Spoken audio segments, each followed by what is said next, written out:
Boa noite. Que a graça e a paz do Senhor Jesus seja com todos nós, amém? Querido, em nome de Jesus, em nome da Igreja Batista Vida Nova, damos as boas-vindas a todos vocês. É muito bom ter você aqui, mas em especial nós queremos dar as boas-vindas a você que está vindo a primeira vez aqui na nossa igreja, está nos honrando com a sua presença, aceitou o nosso convite e veio aqui hoje. É muito bom ter você. O nosso coração se alegra muito com a sua presença. Nós só queríamos que você fizesse uma gentileza, você que está vindo a primeira vez, que você preenchesse um cartãozinho chamado Cartão Conexão. Você encontra ele aí no bolso que está na cadeira da sua frente. Você preenche ele, você não vai perder muito tempo com isso, preenche ele rapidinho. E quando terminar o culto, na saída, você procura uma mesinha que tem ali, do lado tem um totem, tem assim, é a sua primeira vez aqui. Lá tem um grupo de irmãos lá com a camisa verde da recepção. Você passa lá, entrega esse cartão preenchido e eles vão te dar um presente, uma lembrança por você ter vindo a primeira vez aqui na nossa igreja. Tanto faz você ser evangélico como você não ser evangélico. Se é a primeira vez aqui, você passa lá, deixa o cartão Conexão preenchido e recebe esta lembrancinha. Amém?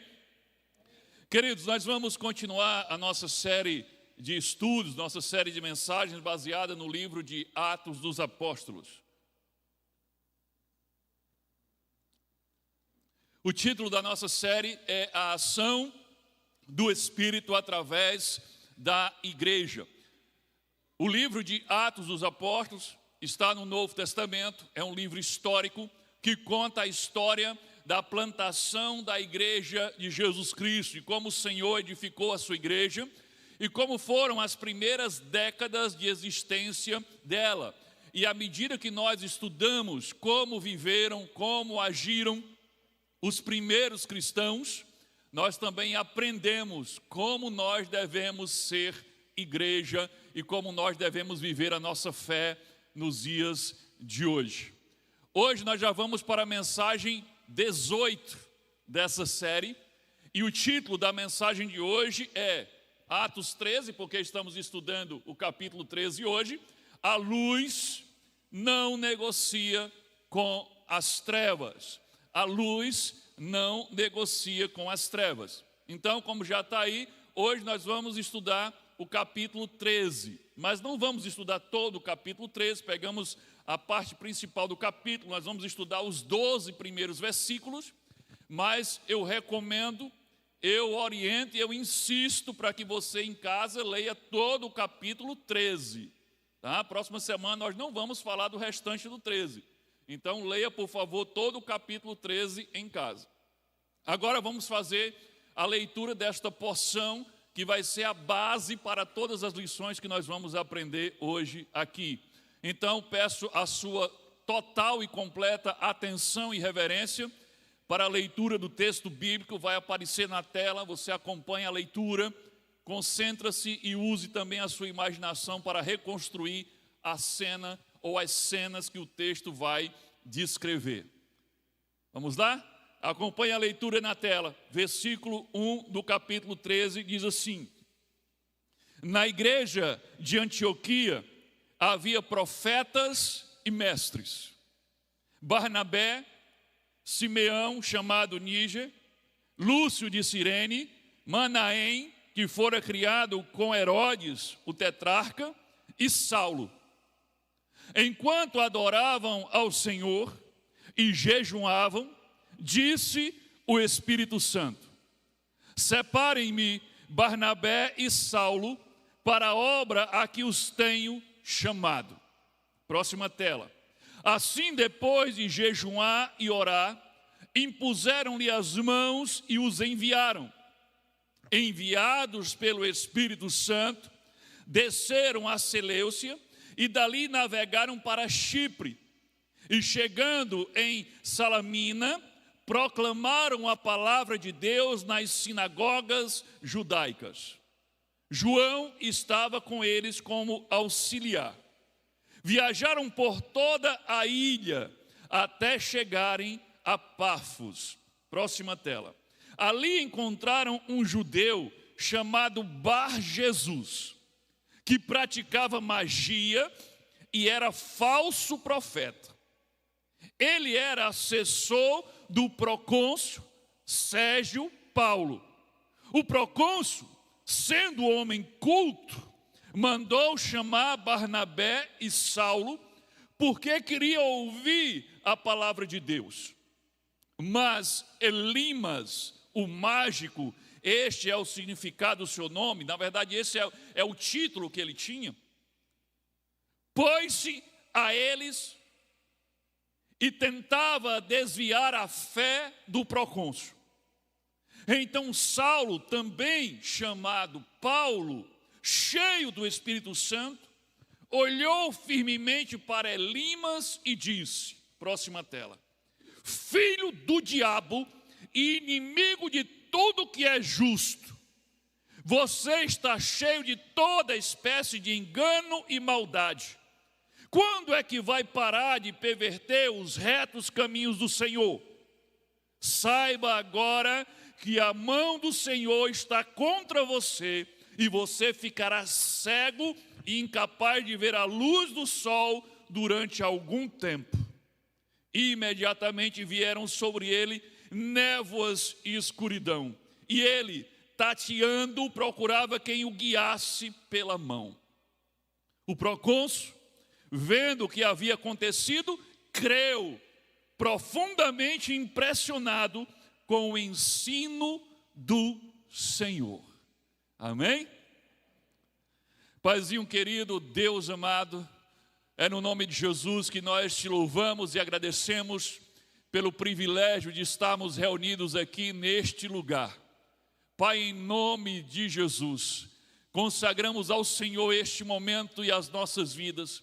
E pedimos, Deus, que o Teu Espírito Santo, assim como falou com os irmãos em Antioquia, fale conosco nessa noite.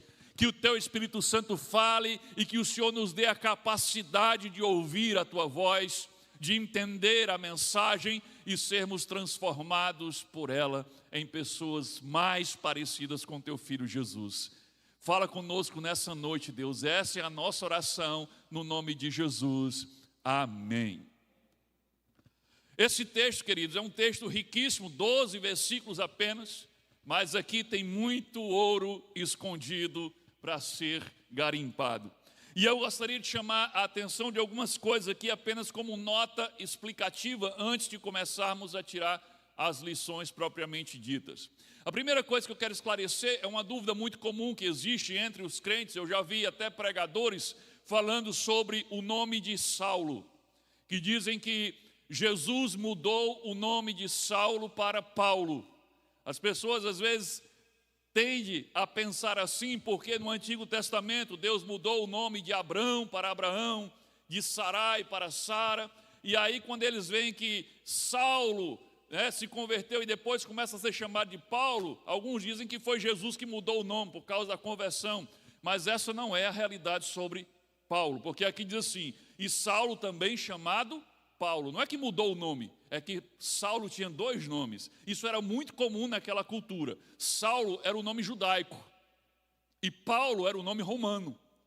É tanto que a partir de agora, em que Saulo começa a sua viagem missionária, a partir de agora ele é muito mais chamado de Paulo do que de Saulo, porque Paulo é um nome gentílico, é o nome entre os gentios, os não-judeus, e Jesus o chamou para ser o apóstolo entre os gentios. Por isso que o nome que nós conhecemos mesmo, Saulo, é por Paulo, porque esse é o nome oficial que ele vai usar para pregar entre os gentios. Então, só essa nota de esclarecimento. Uma outra coisa aqui também a título de curiosidade, é que Saulo, ele vem aqui pregar, e esse Elimas, que é esse mágico picareta, que fica se colocando ali para impedir que o procônsul ouça e creia na palavra, Saulo coloca sobre ele a mesma punição, a mesma disciplina que Jesus colocou sobre o próprio Saulo.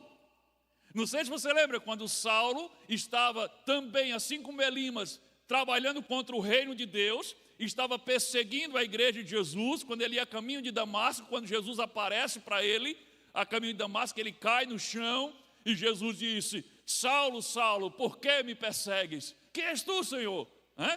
eu sou Jesus a quem tu persegue. O que é que aconteceu com Saulo naquela hora? Ele ficou temporariamente cego, não é verdade? E agora Saulo está fazendo isso em nome, cheio do Espírito Santo. Na verdade, o Espírito Santo está fazendo isso por meio de Saulo, está aplicando a Elimas a mesma disciplina. Você vai ficar temporariamente cego. Isso me leva a crer, e aqui a minha interpretação você pode discordar, porque não está escrito no texto, mas isso me leva a crer que a intenção de Saulo aqui, ao proferir essa disciplina sobre aquele homem, não era para condená-lo ao inferno, mas era para, quem sabe, convertê-lo, assim como ele também se converteu a partir desse choque que teve com Jesus e ficou cego. Porque quando Saulo volta à visão, ele já está crendo em Jesus, já é batizado e depois é tornado apóstolo.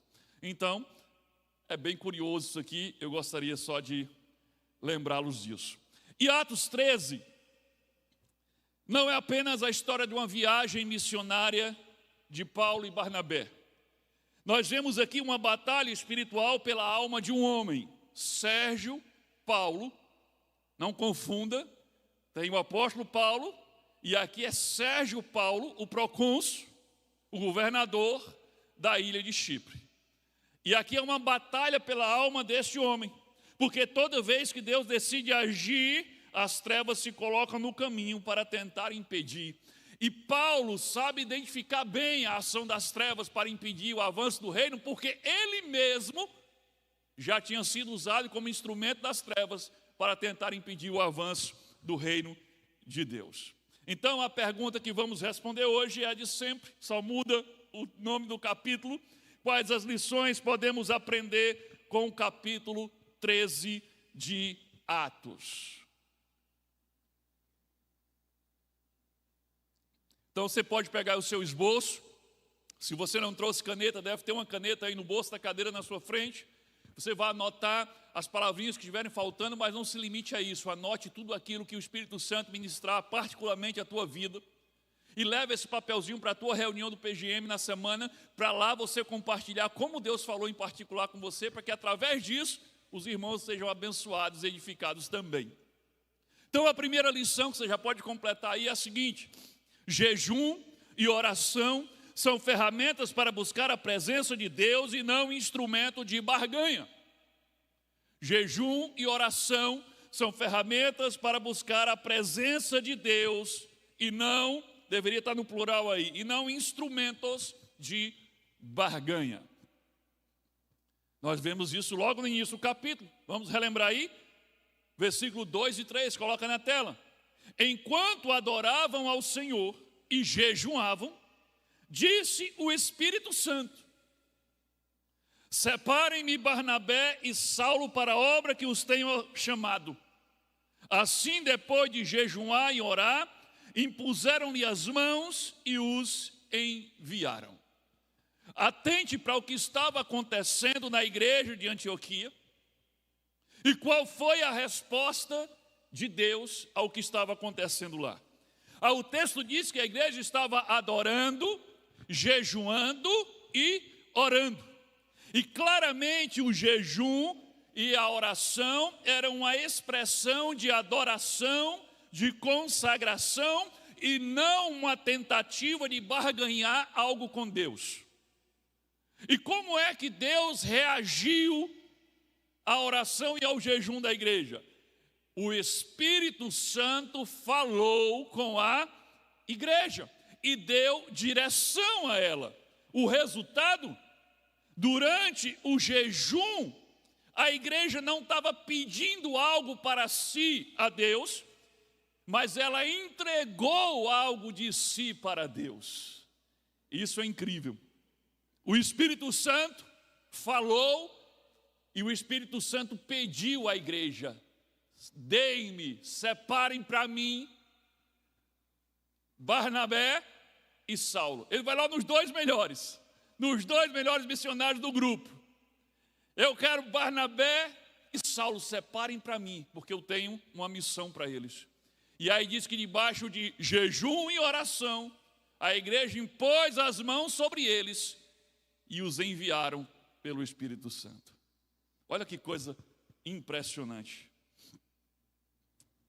Eles não estavam tentando conseguir algo para si da parte de Deus. Eles estavam buscando a presença de Deus. Jejum não foi para eles uma moeda de troca, mas foi um ajuste na sintonia do coração para ouvir Deus falar e entender a direção.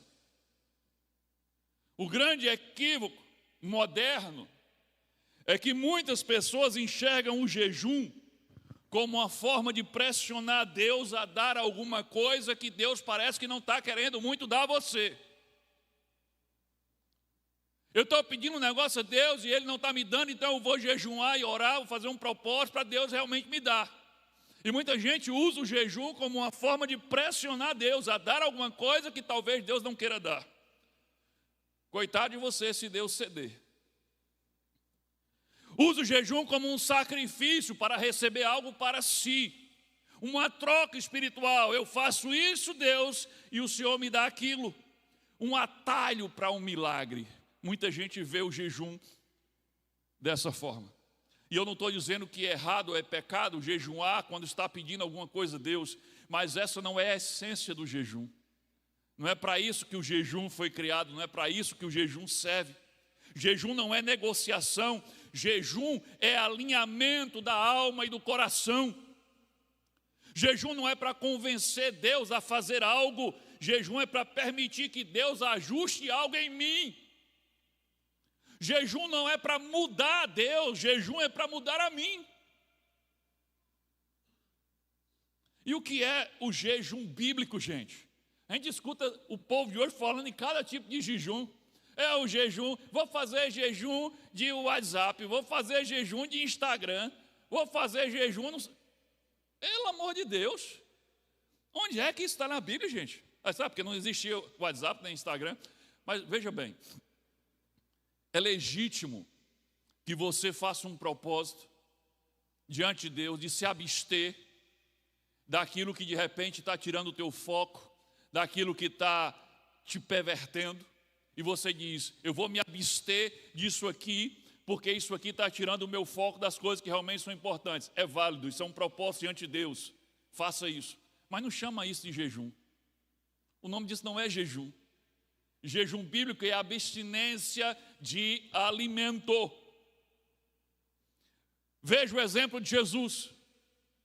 Jesus jejuou e orou por 40 dias e 40 noites. Sabe o que aconteceu no final do jejum? Ele teve o quê? Vontade de olhar o celular. Não, ele teve fome. Significa que jejum é justamente a abstinência de fome, de comida. A abstinência de comida. Então, ele teve fome, ou seja, jejum é abstinência de alimento. Agora, o que é que Jesus ganhou com o seu jejum? E olha que não foi qualquer jejum. 40 dias e 40 noites de jejum. O que é que Jesus ganhou com o seu jejum? Uma casa nova. Não. Um jumento 0 quilômetro. Não. Sabe o que ele ganhou? Força espiritual para vencer a tentação que viria sobre ele em seguida. Entendeste? O objetivo era fortalecimento espiritual e não barganha com Deus. 40 dias e 40 noites, por que não aproveitou para pedir alguma coisa? Ele estava pedindo, era fortalecimento, intimidade, presença. O jejum é uma expressão da humilhação do homem diante de Deus, da consagração, da dedicação exclusiva, do buscar a direção. Jesus também falou sobre os problemas no entendimento sobre jejum que era praticado pelos fariseus. E olha só o que Jesus adverte sobre jejum, e é muito útil para nós hoje. Mateus capítulo 6, versículo 16 e 18, olha o que Jesus diz aqui. Ele diz, quando jejuardes, não vos mostreis contristados como os hipócritas, porque desfiguram o rosto com o fim de parecer aos homens que jejuam. Em verdade vos digo que eles já receberam a recompensa. Tu, porém, quando jejuardes, unge a cabeça e lava o rosto, com o fim de não parecer aos homens que jejuas, e sim ao teu Pai em secreto, e teu Pai que vê em secreto te recompensará. Olha que lição importante sobre jejum. Aqui tem algumas coisas profundas. Primeiro, Jesus disse: quando jejuar, ele disse 2 vezes. Observe que ele não diz se. Observe que ele não contesta o fato de se jejuar. Ele está dizendo, mas quando jejuar, ou seja, jejuar é uma prática esperada na vida espiritual. Os discípulos de Jesus não jejuavam e questionaram, por que teus discípulos não jejuam? E ele disse, eles não jejuam porque o noivo está com eles aqui. Mas quando o noivo, que era ele, for tirado, então precisarão jejuar. O noivo foi tirado pela morte. Morte e ressurreição. E Jesus disse, quando o noivo for tirado, o jejum será necessário. Por isso ele diz, quando jejuardes. O jejum era então uma prática esperada da vida espiritual. Mas o problema não era o jejum. E nem o problema dos fariseus era o jejum. O problema era a motivação do coração e a forma como eles jejuavam. O problema dos fariseus não era a disciplina, eles sempre foram muito disciplinados.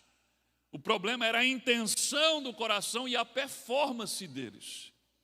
Eles jejuavam, mas eles transformavam o jejum em espetáculo público de exibição de santidade. Desfiguravam o rosto. O que está acontecendo? É porque eu estou jejuando. Era assim, uma coisa santa. Eles mudavam a aparência.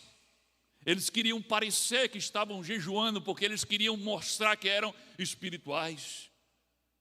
Jesus chama isso de hipocrisia. Porque o foco deixou de ser Deus e passou a ser a plateia. Quando Jesus foi jejuar, o texto diz que o Espírito levou Jesus para onde? Para o deserto, não foi para o palco. Foi para o deserto onde não havia plateia. Foi para o deserto onde o Pai poderia vê-lo, mas o povo não. Aí que ele ensina depois, quando ele está falando aqui em Mateus, ele está falando sobre jejuar no secreto. Ele estava ensinando o que ele mesmo já fazia. Quando ele foi jejuar, ele foi ao deserto para jejuar. Longe da plateia, próximo do Pai. Foi no deserto que ele jejuou. E aqui está o perigo. Jejuar para parecer consagrado, postar a espiritualidade. Vou fazer os stories do meu dia de jejum. Estou na primeira hora de jejum hoje. Ai, ai. Quando o jejum vira vitrine, ele perde a recompensa espiritual. Jesus disse, se vocês fazem isso para parecer, já receberam a recompensa. E qual foi a recompensa que já receberam? O aplauso dos homens.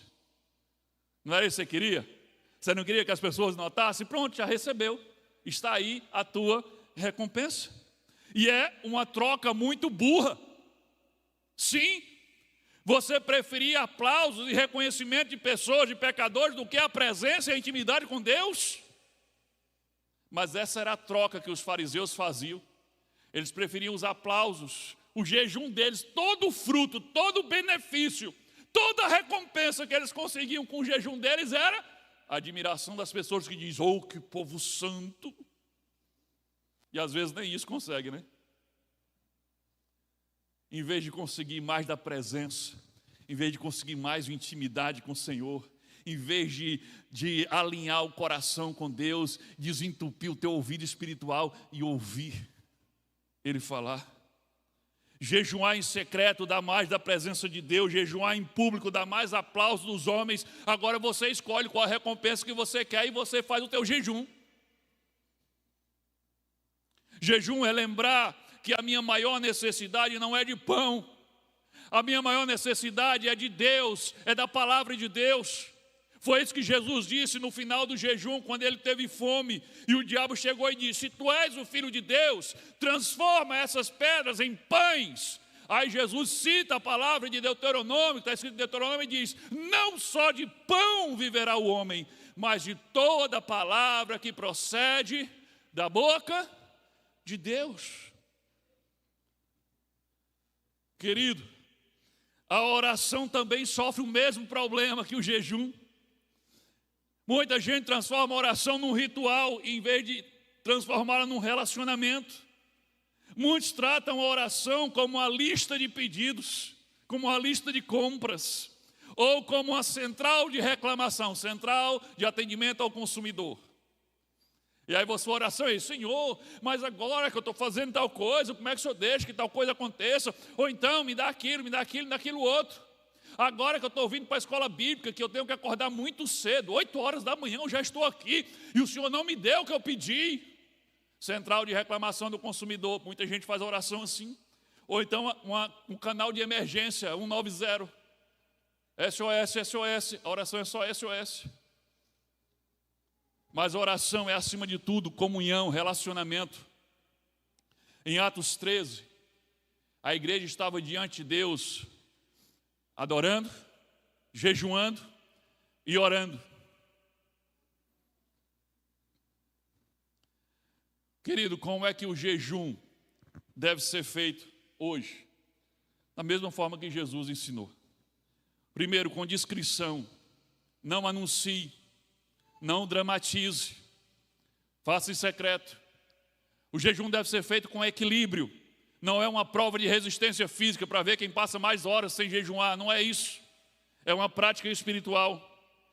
O jejum deve ser feito acompanhado da oração e da adoração. É o que estava acontecendo naquela igreja. Eles estavam adorando, jejuando e orando. Jejum sem oração e sem adoração é apenas dieta ou passar fome. Jejum não é apenas retirar o alimento do corpo, é substituir o alimento do corpo pelo alimento da alma. Se você não substitui, se você só tira o alimento do corpo, mas não substitui pelo alimento da alma, que é a palavra, a oração, a adoração, você vai só passar fome. E provavelmente nem vai aguentar jejuar muito tempo, porque a tua necessidade física vai ser a única coisa que vai estar gritando, porque o teu espírito também vai estar com fome. O que faz alguém passar por um jejum longo, sem sentir muitos aperreios, é porque o seu espírito está completamente saciado. Mas se você não está alimentando seu espírito, meu amigo, a tua barriga, as tripas vão comer as outras. Então não esquece, jejum é a substituição do alimento. Substituir o alimento do corpo para alimentar o espírito. Sacrificar o meu corpo, deixando ele com fome, para alimentar exclusivamente o meu espírito naquele período em que eu coloquei diante de Deus. A pergunta mais importante sobre jejum não é quantas horas eu vou jejuar, mas por que e para quem eu vou jejuar. Se o objetivo é manipular Deus, está errado. Se o objetivo é impressionar as pessoas, está errado. Se o objetivo é ganhar status espiritual, está erradíssimo. Mas se o objetivo é mergulhar na presença de Deus, está correto. Buscar a direção do Senhor, ajustar meu coração, silenciar a minha carne e intensificar a minha comunhão com Ele, então o jejum vai cumprir o propósito. Uma verdade libertadora sobre jejum é que jejum não compra o amor de Deus. Jejum não faz Deus te amar mais do que Ele te ama, porque Ele já te ama de forma plena, completa, eterna, suficiente. Então o jejum não vai fazer Deus te amar mais ou menos. Outra coisa, o jejum não vai fazer Deus te ouvir mais ou menos, porque Ele já te escuta. Deus não tem problema de audição. Ele já escuta os seus filhos. O que o jejum vai fazer é aumentar a tua capacidade de ouvir a voz de Deus. O que aconteceu na igreja de Antioquia? Quando eles adoravam, jejuavam e oravam, o que foi que aconteceu? O Espírito Santo falou, e eles ouviram, e depois obedeceram. É isso que acontece quando tem jejum e oração. Amém? Segunda lição, pega aí o teu esboço.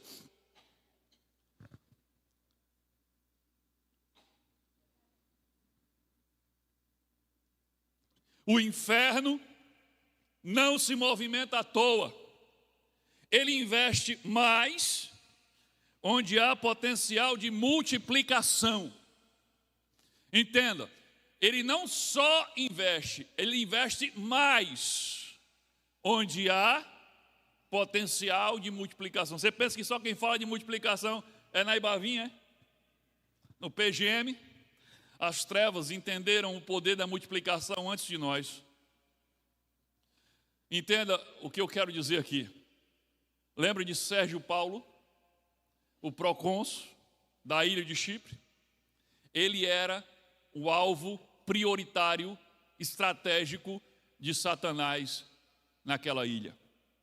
Ele era o procônsul, ele era o governador da ilha de Chipre, ele era homem de influência, um homem público, líder daquele povo. Atos 13, 7 a 8, vamos ler, diz assim: ele era assessor do procônsul Sérgio Paulo. Ele quem?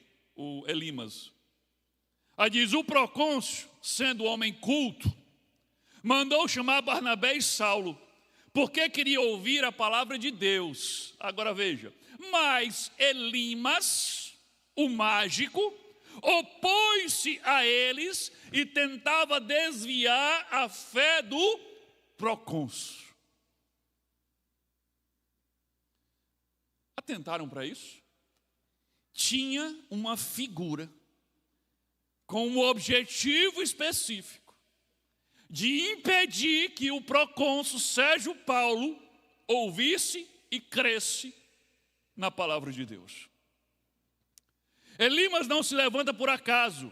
Ele se posiciona estrategicamente entre o evangelho e o líder daquela ilha. Por quê? Porque decisões tomadas no topo ecoam na base. Porque o inferno é estratégico na hora de definir onde vai investir com mais prioridade. Porque ele investe mais onde há potencial de maior alcance e de multiplicação. O diabo viu o que talvez as pessoas não viram ainda. Se aquele homem se convertesse, uma ilha inteira poderia ser impactada com o evangelho. O diabo já sabia disso. O inferno age onde há maior poder de influência. Ele age muito mais. Ele tenta impedir que líderes, autoridades, pessoas de influência, tomadores de decisões não se rendam a Cristo. E isso não é sobre valor, isso é sobre função. Não é sobre quem é mais importante, mas é sobre a capacidade de impactar outras vidas. É sobre quem carrega a responsabilidade de dar direção a outras pessoas. E a Bíblia é cheia de exemplos como esse. Exemplos de que quando um líder se corrompe, ele arrasta multidões com ele. E quando ele se converte, ele também arrasta multidões com ele.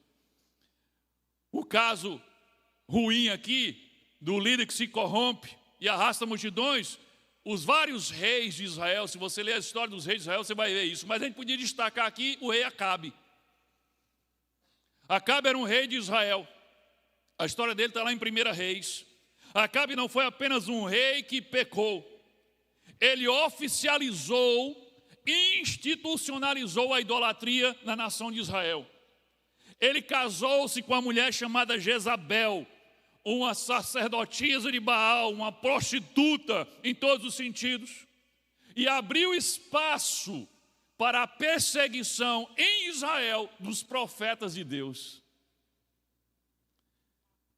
Acabe construiu em Israel altar para Baal e influenciou uma nação inteira a se desviar dos caminhos do Senhor. O texto diz que ele fez pecar a Israel. Quando a liderança se corrompeu, o povo se corrompeu também. O contrário também é verdade.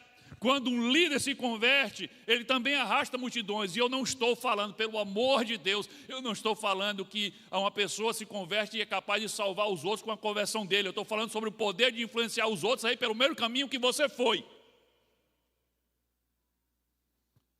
E o exemplo positivo, o rei Josias. Linda a história de Josias. Se você quer uma passagem bíblica para ler em casa, lê a história do rei Josias, está lá em 2 Reis. O rei Josias, quando assume, o templo em Jerusalém estava abandonado, a lei do Senhor estava esquecida, a nação estava espiritualmente corrompida. Mas começaram a procurar nas ruínas do templo, encontraram o livro da lei, e aquele livro foi lido diante do rei Josias, que era muito jovem. E quando ele ouviu as palavras da lei de Deus, do livro sagrado, ele se arrependeu profundamente dos seus pecados, rasgou as suas vestes como símbolo de luto e de arrependimento. E sabe o que aconteceu? Todo o povo seguiu. E o povo diz: nós queremos fazer parte dessa aliança, nós queremos refazer a aliança com o Senhor. Sabe qual foi o efeito disso? Ele removeu todos os altares de idolatria de Israel, ele restaurou o templo e ele celebrou com o povo uma Páscoa que há anos não acontecia em Israel. Um coração quebrantado de um líder levou uma nação ao arrependimento. Pessoas influentes, líderes, geram movimentos. Decisões de liderança criam um efeito em cascata. Se o inimigo fez um esforço extra para impedir Sérgio Paulo, isso revela que ele sabia que decisões de pessoas estratégicas mudam destinos coletivos. O que nós vemos em Atos 13 não é um caso isolado, é um padrão espiritual. O inimigo tenta manter líderes cegos espiritualmente, formadores de opinião endurecidos, maridos e pais ocupados demais para Deus. Por quê? Porque uma decisão destas pessoas afeta nações, afeta cidades e afeta famílias.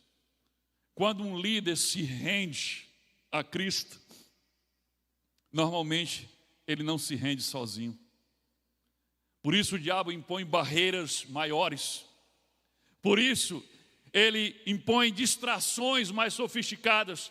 Por isso ele impõe resistências mais intensas.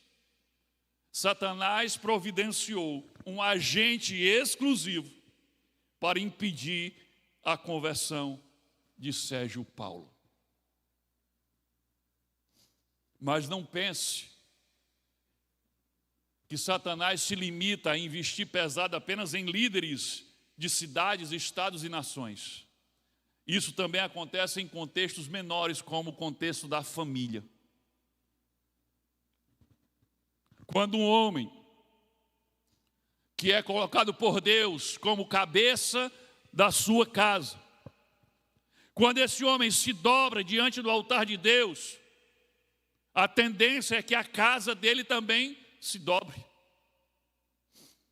Quando a cabeça dobra os joelhos, a casa aprende a se ajoelhar também. Existe um estudo realizado em 1994 que traz o seguinte dado: que quando um homem, uma família, imagina uma família que não conhece a Jesus, e o primeiro a conhecer a Jesus, a se render, é um homem. Quando isso acontece e o primeiro a se converter a Jesus é o homem, 93% das famílias se rendem ao Senhor. Quando a primeira conversão é do homem. Mas quando a primeira conversão é da mulher, esse percentual cai para 17%. E quando a primeira conversão é de um filho, esse percentual cai para 3%. Isso mostra o poder de influência daquele que lidera. Os números podem variar, mas o princípio é o mesmo. O marido e o pai exercem uma influência estrutural no direcionamento espiritual da sua casa. Foi Deus que determinou isso. Não tem a ver com valor, tem a ver com função. E o diabo sabe disso. É por isso que os homens são os mais difíceis de se renderem a Cristo. Pode olhar. O inferno investe muito mais pesado para manter os homens cansados demais, ocupados demais, orgulhosos demais, distraídos demais, para se renderem a Cristo. Porque o diabo sabe que quando um homem, líder de uma casa, se rende a Cristo, a casa inteira pode ser alcançada.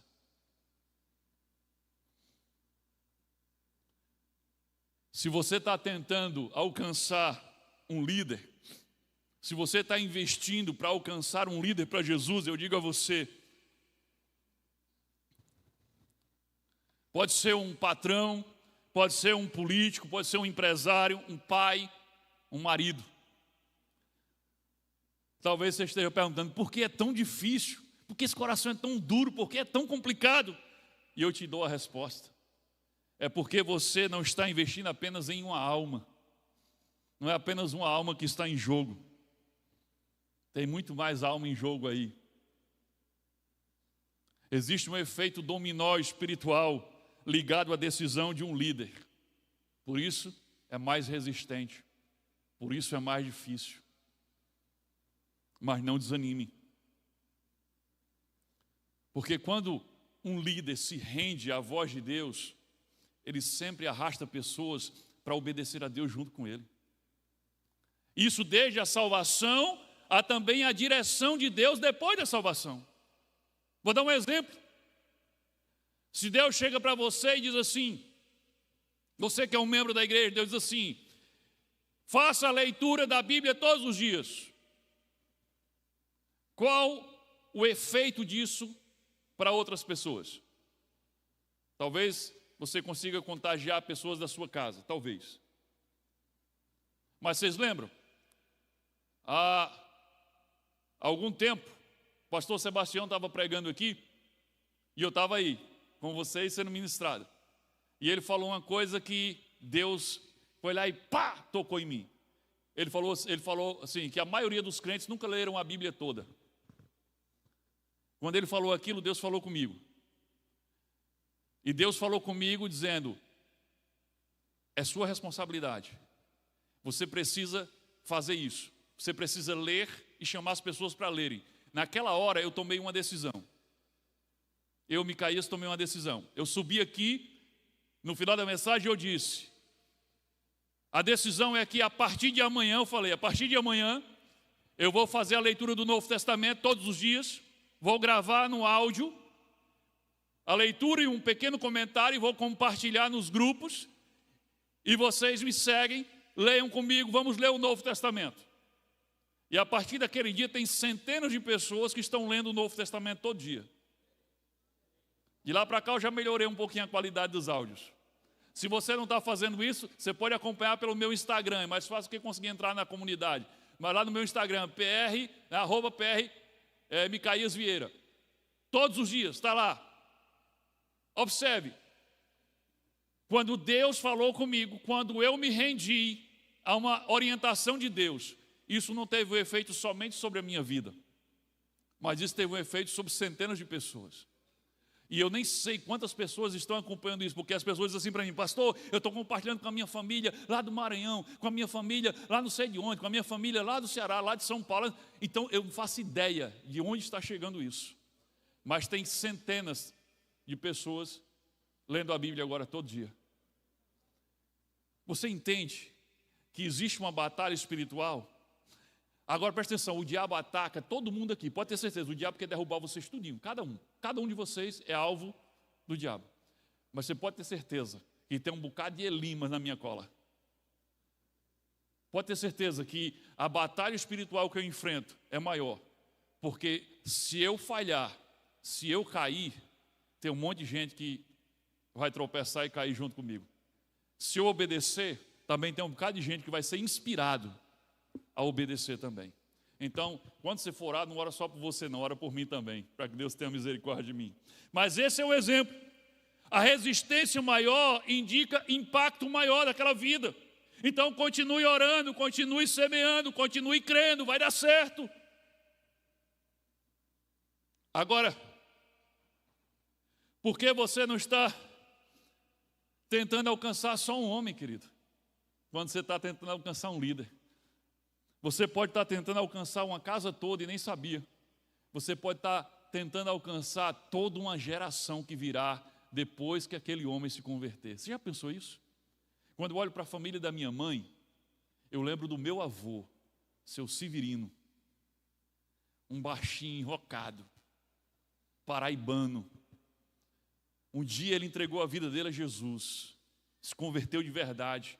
E por causa daquele paraibanozinho baixinho, toda uma geração veio depois dele, inclusive eu como neto. E nessa geração, inclusive, tem vários pastores. Mas a partir da decisão daquele homem simples, homem do campo, do sítio, da agricultura, cuidando de umas vaquinhas e plantando algumas coisas. Mas quem pregou o evangelho para aquele homem não imaginava o impacto que a decisão daquele homem por Cristo poderia gerar nas próximas gerações. É por isso que ele então não desiste. Não desiste. É difícil mesmo, porque o impacto é maior. E para você que está aqui, e você que é um líder, e que ainda não se rendeu a Cristo, eu pergunto a você, será que não tem existido uma barreira espiritual entre você e Cristo? Sempre que você é apresentado ao Evangelho, sempre surge algo, sempre há uma dúvida, sempre há um orgulho silencioso, sempre acontece uma distração, sempre depois eu vejo isso. O diabo tem trabalhado para deixar você sempre ocupado demais, distraído demais, preocupado demais para pensar nas coisas espirituais, para ouvir o Evangelho, para pensar em se render a Cristo. Agora pare e pense um instante. Você acha que isso é por acaso? Você acha que isso é coincidência?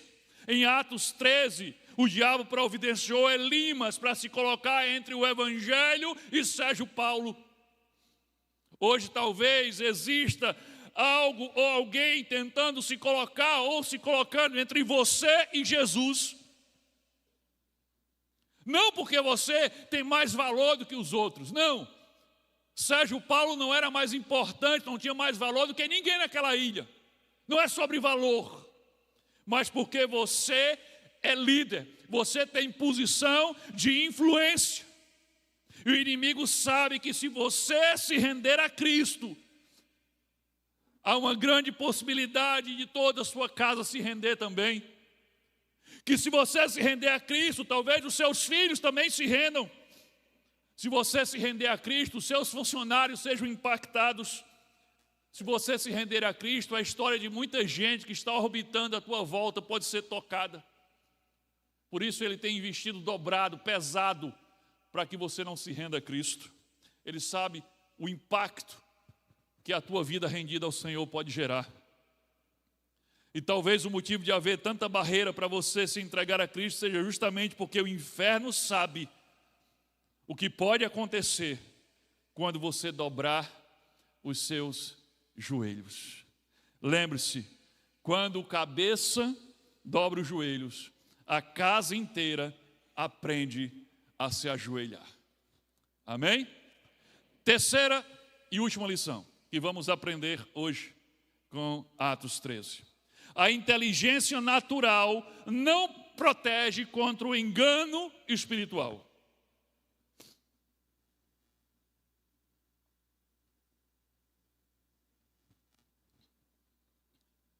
A inteligência natural não protege contra o engano espiritual. Você pode ser intelectualmente inteligente e espiritualmente leigo. Você pode ser intelectualmente visionário e espiritualmente cego. O procônsul Sérgio Paulo era homem culto, mas espiritualmente ainda estava cego. Atos 13:7. Olha o que diz aí. Ele era assessor do procônsul Sérgio Paulo. Agora vai falar do Sérgio Paulo. O procônsul, sendo homem culto, mandou chamar Barnabé e Saulo porque queria ouvir a palavra de Deus. Por enquanto, concentre-se aí. O procônsul era homem culto. Sérgio Paulo era culto, inteligente, homem talvez de diplomas, e ainda assim tinha ao seu lado como assessor um mágico picareta, falso profeta e enganador.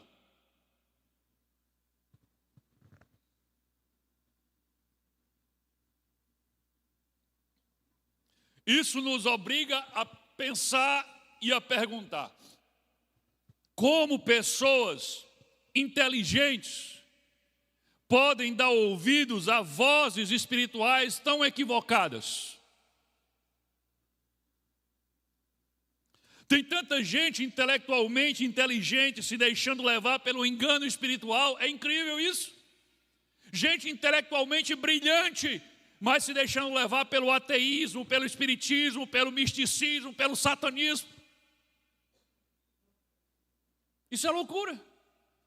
Você é intelectualmente inteligente, mas espiritualmente leigo.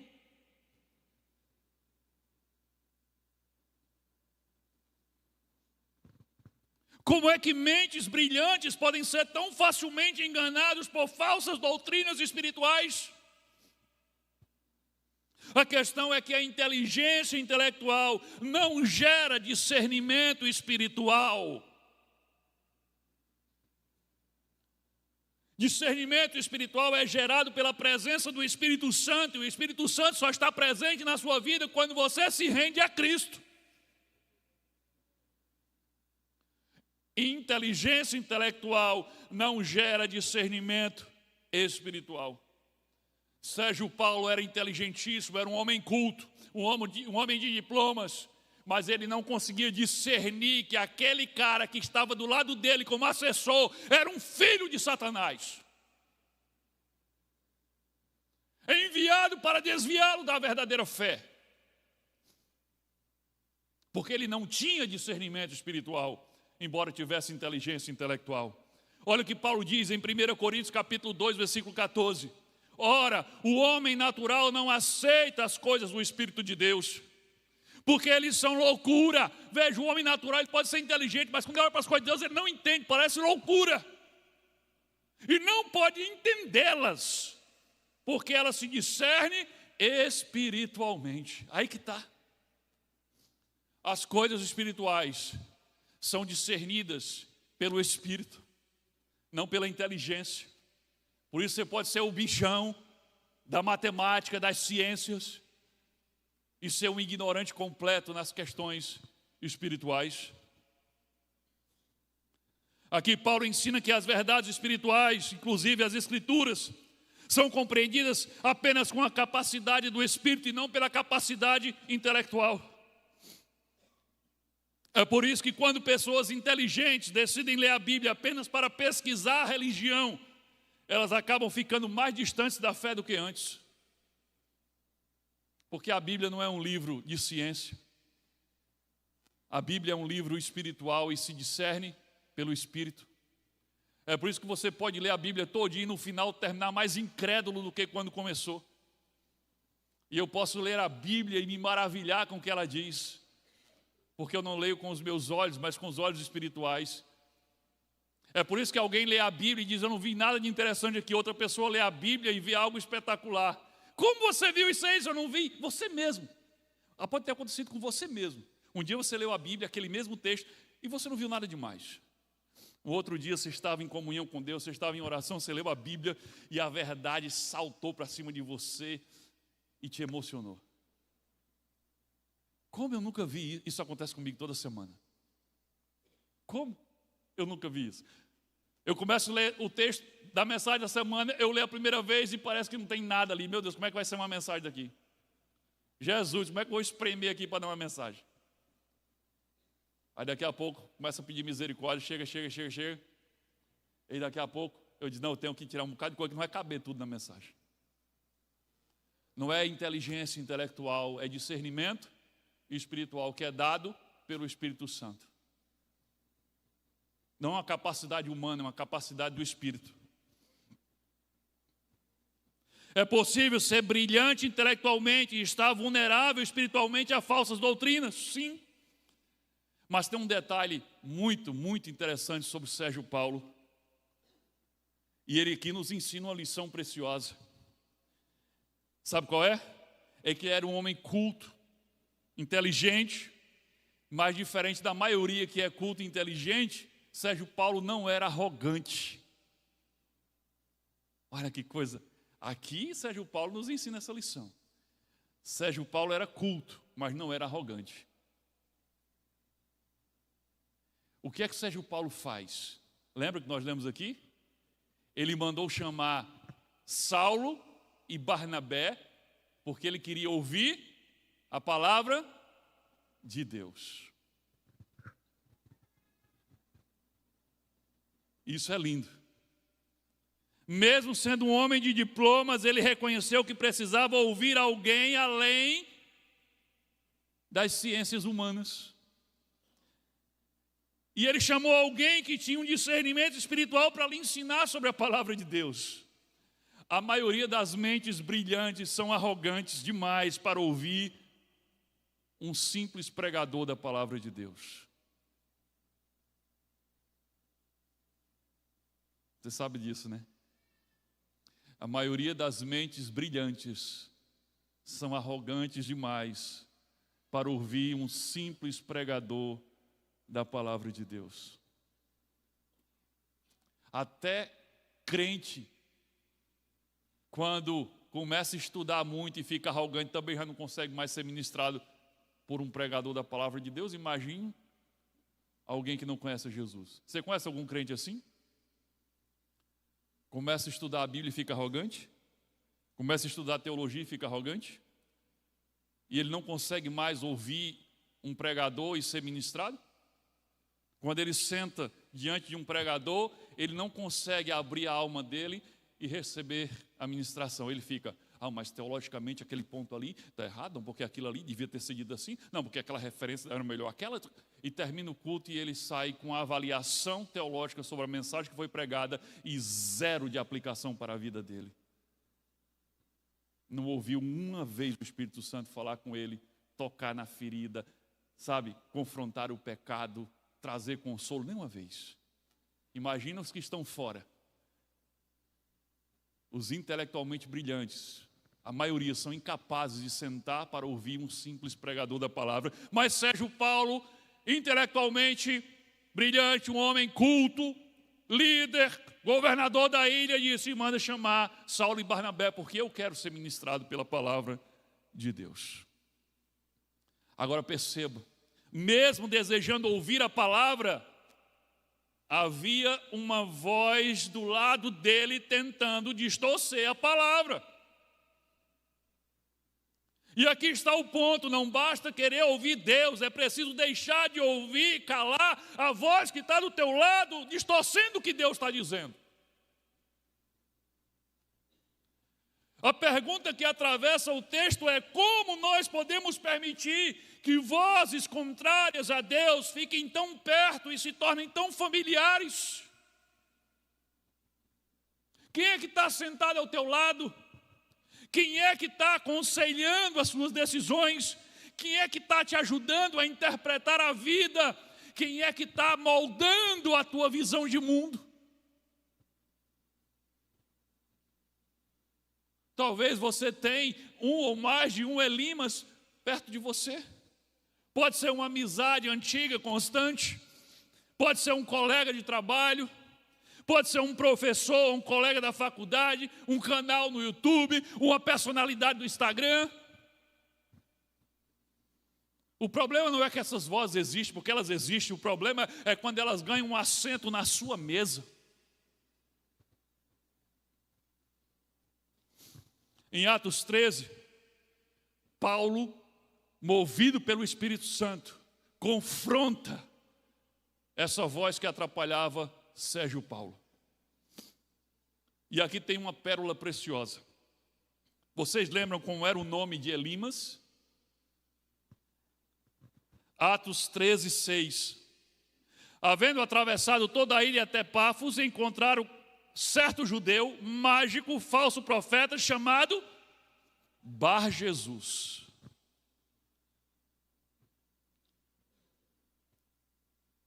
Olha o nome do infeliz. Bar Jesus. O que significa Bar Jesus? A palavra Bar, ela tem origem hebraica, aramaica, que significa filho. Quem é aqui da igreja, né, que já participou do Bar Baracá, né, que é aquela cerimônia que a gente faz com os jovens?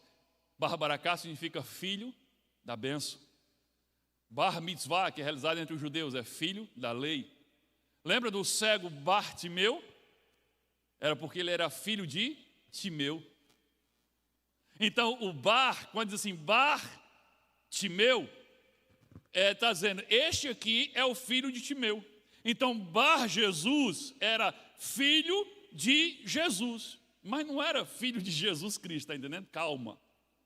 Jesus não teve filhos. Jesus era um nome muito comum naquela época. Até porque Jesus, né, Yeshua, era um nome que era uma derivação do nome Josué.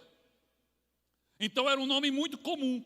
Então este camarada aqui era filho de um homem chamado Jesus, Bar Jesus. E Elimas era como se fosse o seu título profissional, ligado à questão do que ele fazia, da magia. Mas o trocadilho é certo. E aí você entende por que Paulo, olha, Paulo faz questão, sabe, porque embora não fosse filho de Jesus, o Jesus que ele anunciava, mas aquilo podia trazer confusão.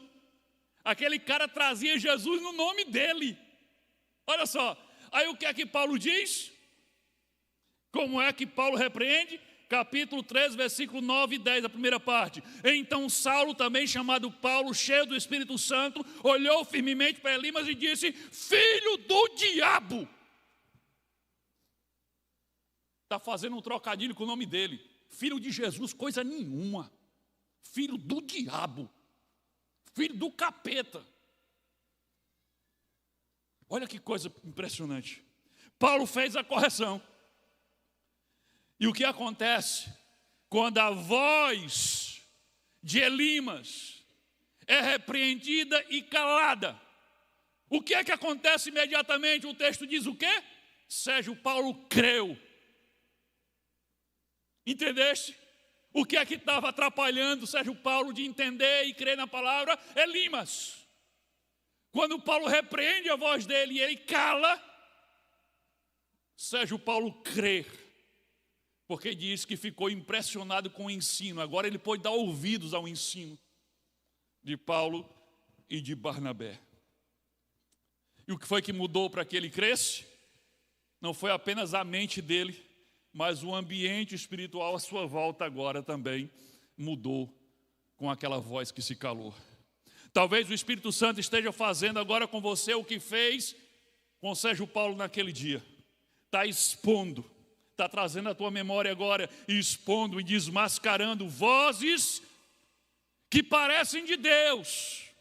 Vozes que talvez até usem o nome de Jesus indevidamente, mas não é o Jesus verdadeiro que eles servem, mas que vem diretamente do inferno para impedir você de crer e se render a Cristo, ou impedir de você ser obediente a Deus e crescer no teu relacionamento com Cristo se você já é crente. E de repente hoje o Espírito Santo está abrindo os teus olhos, está dizendo, essa voz que você está ouvindo deveria calar. Deveria calar. Paulo revelou que não se tratava apenas de uma pessoa com opinião contrária. Não era só isso. Era um instrumento de Satanás com um propósito claro de impedir a conversão de Sérgio Paulo. Sérgio Paulo via em Elimas apenas um amigo que pensava diferente. Paulo revelou pelo poder do Espírito Santo que ele era um enviado de Satanás para impedir a rendição a Cristo. Talvez uma das decisões mais espirituais que você pode tomar na sua vida agora é escolher quem vai continuar do teu lado enquanto você tenta escutar Deus falar contigo. Queridos, para concluir, o perigo de rejeitar a luz, que tem a ver com o título, né? Aqui o combate da luz com as trevas. A luz de Deus com as trevas que vieram sobre Elimas. O perigo de rejeitar a luz. Elimas não era um ignorante apenas. Ele ouviu, ele entendeu, ele viu o que Deus estava querendo fazer e ele decidiu resistir e se opor. Há uma diferença entre entender, entre não entender apenas e se opor. Elimas Ele não estava em dúvida. Ele queria impedir a luz de alcançar Sérgio Paulo. E toda vez que alguém resiste à luz, algo acontece dentro dele. A luz rejeitada não apenas fica longe, mas ela se transforma em trevas naquela pessoa que rejeitou. O coração não endurece de uma vez por outra, mas ele começa a endurecer cada vez mais. É o que a Bíblia diz sobre cauterizar a mente. Paulo usa muito essa expressão, uma mente cauterizada. Sabe o que é cauterizar? É quando tem um sangramento, uma veiazinha lá, e você queima ela, queima, e ela para de sangrar. Cauterizar a mente é isso. Você foi dizendo não, você foi rejeitando a luz, você foi virando as costas e você foi cauterizando completamente a sua mente, endurecendo o seu coração. A cada não. A cegueira física que caiu sobre Elimas revelou a cegueira espiritual que já estava na alma dele. Ele resistiu, ele enfrentou, ele se opôs, ele tentou bloquear e terminou em trevas profundas. O perigo não é não saber, o perigo é continuar resistindo mesmo depois de saber. Talvez Deus já tenha falado com você, já tenha confrontado você, já tenha iluminado áreas da tua vida para que você veja.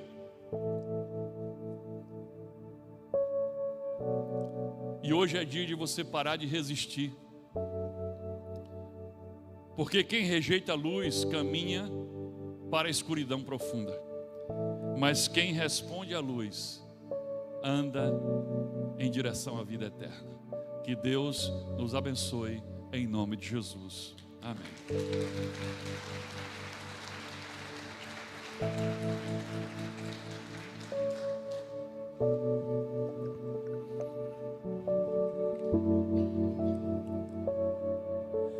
Brilha a tua luz, dissipa as trevas, coloca por terra toda a escuridão.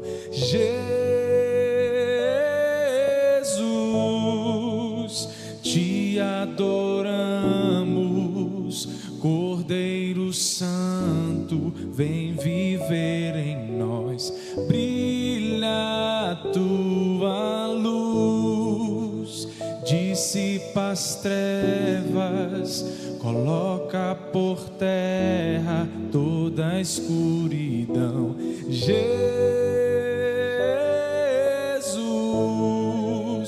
te adoramos, Cordeiro Santo, vem viver em nós.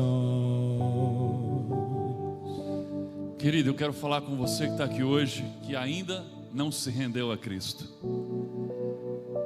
Eis a oportunidade de você fazer o que Sérgio Paulo fez lá em Atos 13. A primeira parte do que Sérgio Paulo fez, de certa forma, você já fez hoje. Sérgio Paulo chamou Saulo e Barnabé para falarem para ele a palavra de Deus. Você não chamou Paulo e Barnabé para ir à sua casa, mas você veio aqui para ouvir o que Paulo disse por meio do Espírito Santo. Então a primeira parte você já fez, você veio a este lugar para ouvir a palavra de Deus. Eu tenho certeza que foi para isso que você veio aqui. Você não veio para ver o pastor Micaías, talvez você nem conhece o pastor Micaías. Você não veio por causa da banda, você veio por conta da palavra que seria falada aqui. E agora tem a segunda parte, que é se render àquilo que o Espírito Santo ministrou à sua vida por meio dessa palavra. E essa é uma decisão que você precisa tomar. Tem vozes por todos os lados.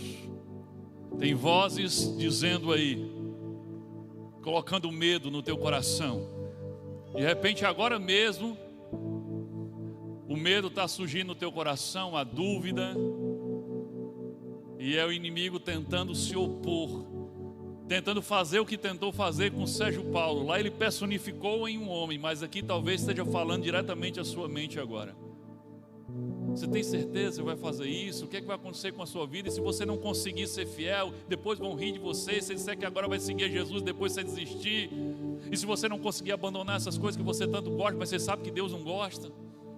E aí então um monte de dúvida, um monte de coisa na tua cabeça e você já está pensando em não tomar a tua decisão. Você precisa silenciar essas vozes, precisa repreendê-las, porque ela não vem de Deus. É igual a voz de Elimas, vem do diabo, vem do inimigo. São barreiras espirituais para tentar impedir que você se renda a Cristo. Então não dê ouvidos a isso, silencie essas vozes agora em nome de Jesus e entregue-se a Jesus. Jesus falou lá em Apocalipse 3:20: eis que estou diante da porta e bato, e se alguém ouvir a voz e abrir a porta, eu entrarei. A voz você ouviu. Ele está batendo a porta. Ele quer te entregar a salvação, a liberdade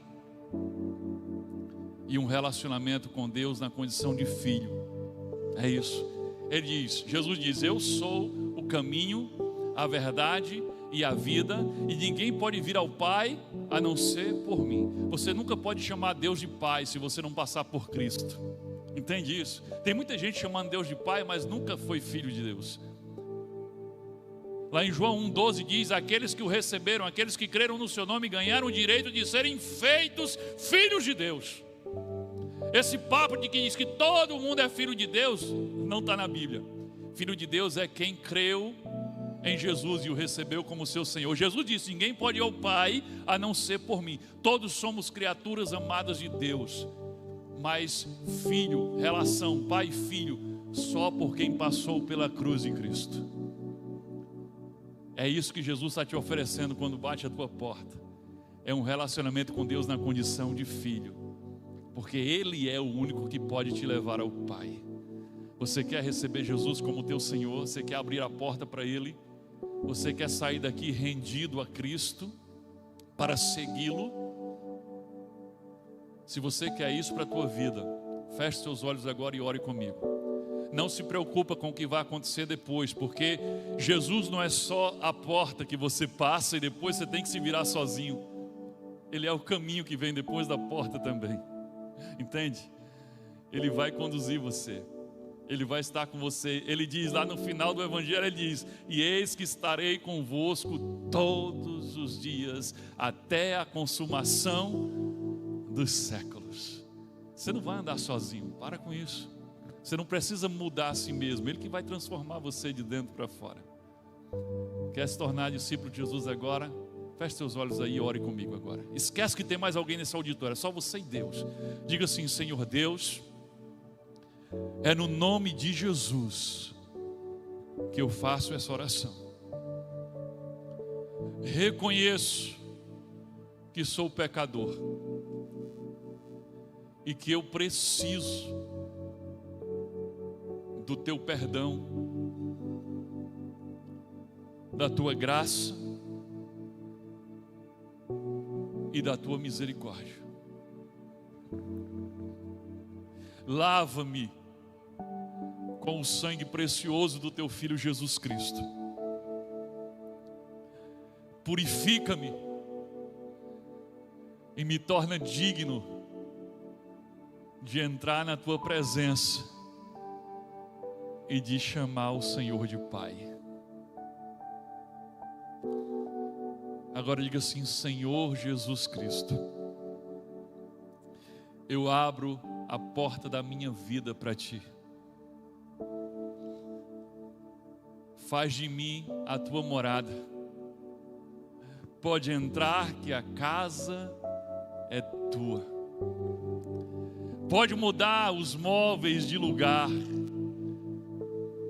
Arruma a minha vida do jeito que o Senhor quiser.